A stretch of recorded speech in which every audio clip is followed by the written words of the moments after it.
OYO hotel की भूतिया कहानी। यह करिश्मा और संजय की कहानी है जो बहुत अच्छे दोस्त थे। करिश्मा और संजय कई दिनों से एक दूसरे से मिलने की कोशिश कर रहे थे, लेकिन अलग अलग शहरों में काम करने की वजह से दोनों मिल नहीं पाते। कई दिनों की कोशिशों के बाद दिल्ली में मिलने का प्लान बनाया।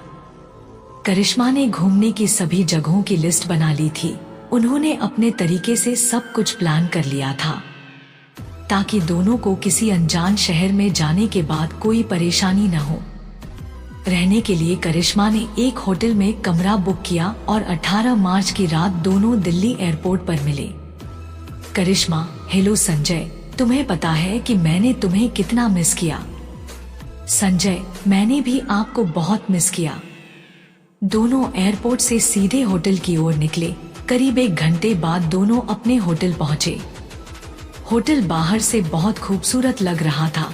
इतना खूबसूरत होटल देखकर संजय बहुत खुश हुए। संजय: सच में आपकी प्लानिंग और चॉइस हमेशा टॉप पर होती है। करिश्मा: हाँ, मेरी तरह। दोनों ने होटल में चेक इन किया। अपने कमरे में पहुंचते ही दोनों फ्रेश हुए और आपस में बातें करने लगे। दोनों का लॉन्ग डिस्टेंस रिलेशनशिप था और साल में एक बार मिलना होता था और साल भर बाद भी दोनों एक दूसरे से मिल रहे थे। बीच बीच में जो भी एक दूसरे के साथ होता था दोनों एक दूसरे से शेयर करने लगते थे। बात करते करते दोनों एक दूसरे के करीब आ गए और एक दूसरे को गले लगाने लगे। संजय: हम साथ क्यों नहीं रह सकते? करिश्मा: देख संजय, मेरी तो यही कोशिश रहती है कि हम दोनों हमेशा साथ रहें। करिश्मा और संजय आपस में बात कर ही रहे थे कि कमरे के बाथरूम से आवाज आने लगी।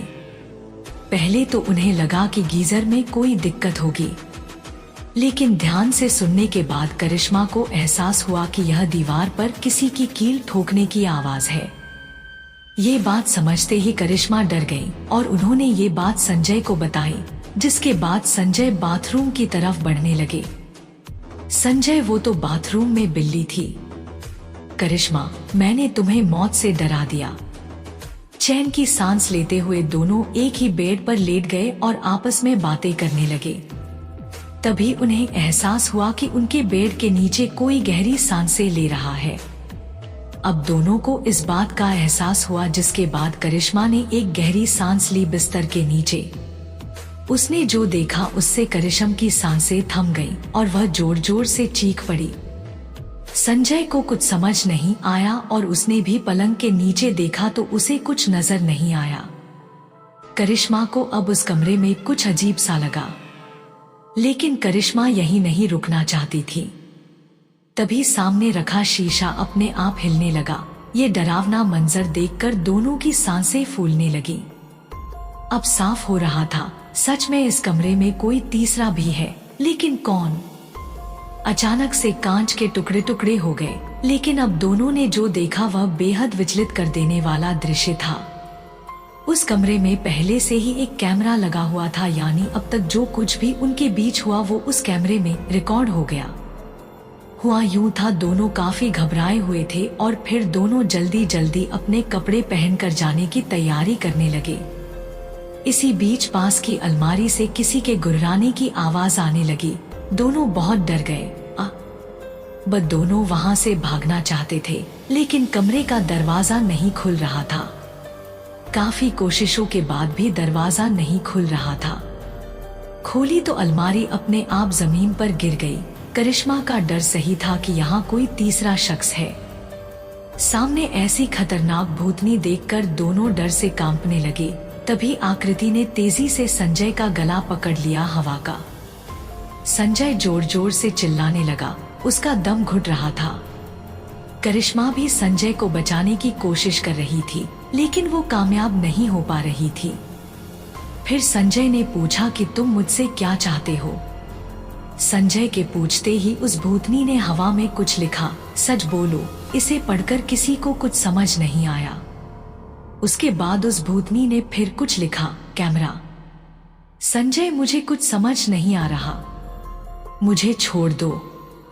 संजय का दम घुटने वाला था, जिस पर उन्होंने कहा, मैंने यह कैमरा लगाया है। मैं करिश्मा को ब्लैकमेल करना चाहता था ताकि वह मेरे साथ आए। संजय के इतना कहते ही करिश्मा के पैरों से जमीन खिसक गई। संजय के घर आता था, कैमरा छुपाया था ताकि करिश्मा को ब्लैकमेल कर सके साथ रहने के लिए। इस जघन्य कृत्य के बाद करिश्मा टूट गई। उसी भूतनी ने संजय को हवा में उठा लिया और उसे उछालने लगी। संजय ने कुछ ही देर में दम तोड़ दिया। लेकिन यह भूत कौन थी?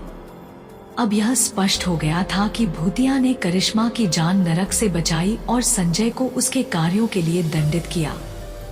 भूत ने बोला, करिश्मा रो मत, मैं तुझे बचाने आया था। इस धोखेबाज ने मुझे वैसे ही बर्बाद कर दिया था। मैं कमजोर था और डर के मारे मैंने आत्महत्या कर ली थी। लेकिन आज मेरा बदला पूरा हो गया है। अब यह ऐसा किसी के साथ नहीं हो पाएगा।